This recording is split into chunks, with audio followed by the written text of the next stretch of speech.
Assalamualaikum warahmatullahi wabarakatuh. Shalom, Om Swastiastu, Namo Buddhaya, dan salam kebajikan. Perkenalkan, nama saya Rika Sambara dengan NIM 25103088. Saya dari Fakultas Ilmu Sosial dan Ilmu Ekonomi, Prodi Administrasi Publik kelas C. Di sini saya akan memenuhi tugas video dengan mata kuliah Ilmu Pemerintahan yang diampu oleh Ibu dosen Nimra Ramayanti Yusuf, SOS MSI CHRS. Baik, di sini saya akan mempresentasikan atau memaparkan materi mengenai demokrasi. Untuk lebih lanjut, simak dengan baik. Yang pertama, apa itu demokrasi dan apa sih ciri-cirinya? Demokrasi secara etimologis dari bahasa Yunani yaitu demos artinya rakyat dan kratos artinya kekuasaan atau pemerintahan. Jadi demokrasi adalah sistem pemerintahan di mana kekuasaan tertinggi berada di tangan rakyat dan dijalankan oleh rakyat atau wakil-wakilnya yang dipilih melalui proses bebas. Karena rakyat memiliki hak menentukan arah negara melalui partisipasi politik, seluruh warga negara yang memenuhi syarat sebagai pemilih dan peserta politik, demokrasi berlangsung sepanjang waktu sebagai mekanisme pemerintahan. Di seluruh institusi negara, lembaga eksekutif, legislatif, dan yudikatif, melalui pemilu, partisipasi masyarakat, kebebasan berpendapat, serta penghormatan HAM. Ciri-ciri utamanya, yang pertama, pemilu bebas dan adil, yang kedua, supremasi hukum, yang ketiga, pembagian kekuasaan, yang keempat, kebebasan berpendapat, yang kelima, perlindungan HAM, dan yang terakhir, pemerintahan berdasarkan konstitusi. Pertanyaan selanjutnya itu peran pemilu dalam sistem demokrasi. Pemilu adalah proses memilih pemimpin dan wakil rakyat agar kekuasaan berasal dari rakyat dan memiliki legitimasi.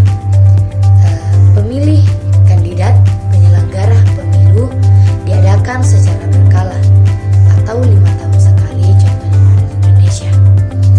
Di seluruh wilayah negara dengan sistem pemungutan suara yang transparan dan akuntabel. Pentingnya pemilu bebas dan adil menjamin suara rakyat tidak dimanipulasi, menghasilkan pemimpin yang kredibel, menjaga stabilitas politik. Kemudian yang selanjutnya yaitu dampak demokrasi dalam dimensi politik. Demokrasi memengaruhi cara negara mengatur dan membangun politik karena politik adalah sarana utama untuk menyalurkan aspirasi rakyat. Pemerintah, partai politik, dan masyarakat dalam setiap proses pembuatan kebijakan di parlemen, pemerintahan daerah, dan lembaga politik lainnya melalui partisipasi publik, transparansi, dan sistem check and balance.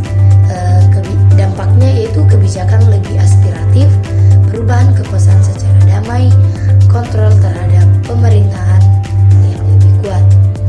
Kemudian yang keempat, bagaimana demokrasi memengaruhi kesetaraan sosial. Demokrasi mendorong perlakuan yang sama bagi seluruh warga karena prinsip demokrasi menolak diskriminasi.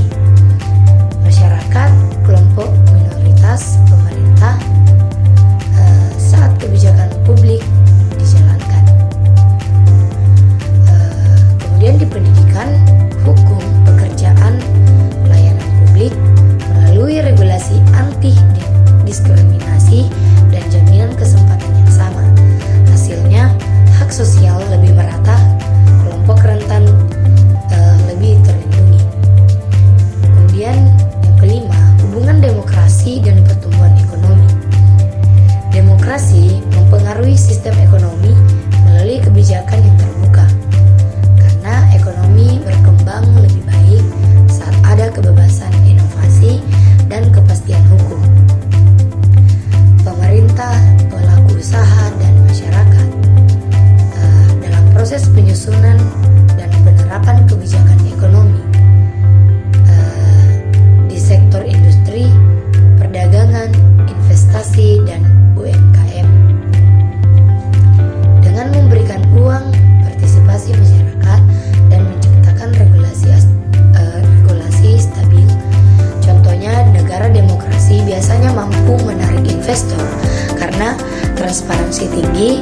kebijakan sosial responsif sehingga menekan kesenjangan ekonomi.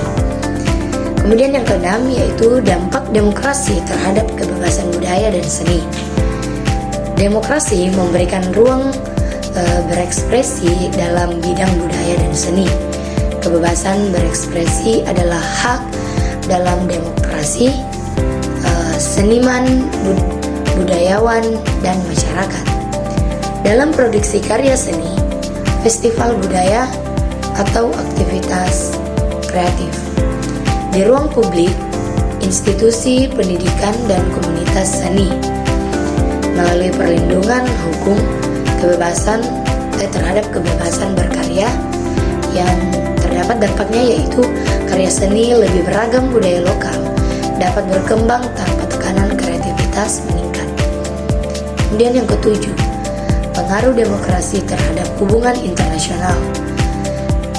Demokrasi mendorong hubungan yang lebih damai dan terbuka antar negara.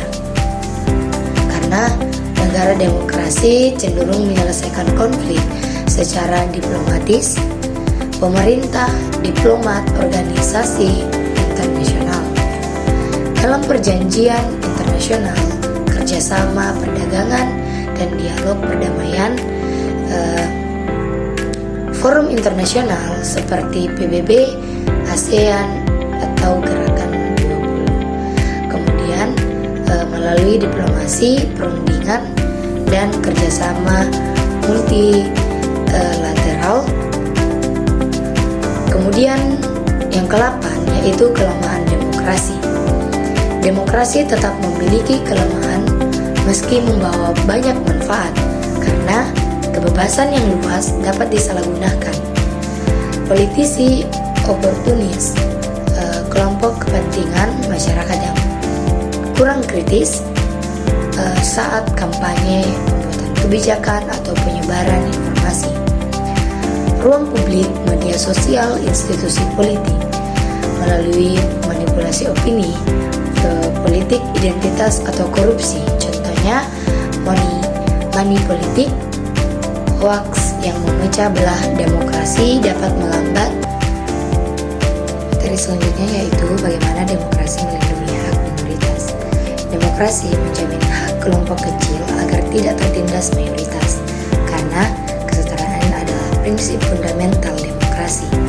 Kelompok minoritas etnis, agama, gender, disabilitas, dan dalam penerapan hukum dan pembuatan kebijakan di pendidikan, kesehatan, pekerjaan, dan pelayanan publik melalui undang-undang anti diskriminasi, representasi politik, dan pengawasan HAM.